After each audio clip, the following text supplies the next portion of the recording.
সুদ আসলে সব পরিশোধ করব। দেখছেন চেয়ারম্যান সাহেব, আপনার সামনে আমারে কেমনে ধমকাইতেছে দেখছেন? এরকম দরজাল বউ লাগে কেউ সংসার করতে পারে?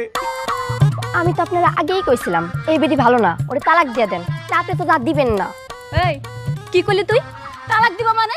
তোর কি মনে হয় আমার তালাক দিয়ে তোকে দুজনে আমি শান্তিতে সংসার করতে দিব? কি করবা তুমি? কি করবো মানে? তোকে দুটারে ঘরের মধ্যে আটকে আমি আগুন জ্বালায় পুড়া দিব। আমার সামনে দাঁড়ায় উল্টাপাল্টা কথা কইতেছে। দেখছেন চেয়ারম্যান সাহেব, আপনার সামনে আমার কি উল্টা পাল্টা কথা কইতেছে? আমার তো ভালো লাগে না, আমার তো মন চায় মাঝে মাঝে যখন দূরের সাইড আমি নতুন একটা বিয়ে করি। ওই, কি কইলি তুই? বাবা হ্যাঁ ও বাবা, কি কইছিস তুই?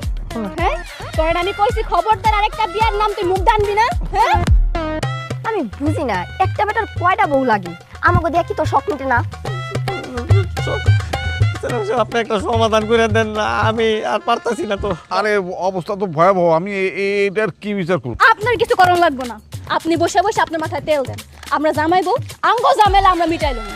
আপনি বামার ঢুকে তাই আমি এই আই বলছি এই বিয়াদব দুলে নিয়ে বাড়িতে বেরো বেরো বেরো বেরো বেরো। আপনারটা কিছু কোন, আমারও তো বাড়িতে নিয়ে ভর্তা বানাইবো। বস্তা তোর আর কি কি বানাবো তুই বল চল। বাতাল মারে বাতাল মারে বাতাল মারে আমার আল্লাহ গো। এ কি কাকা, এইরকম বউ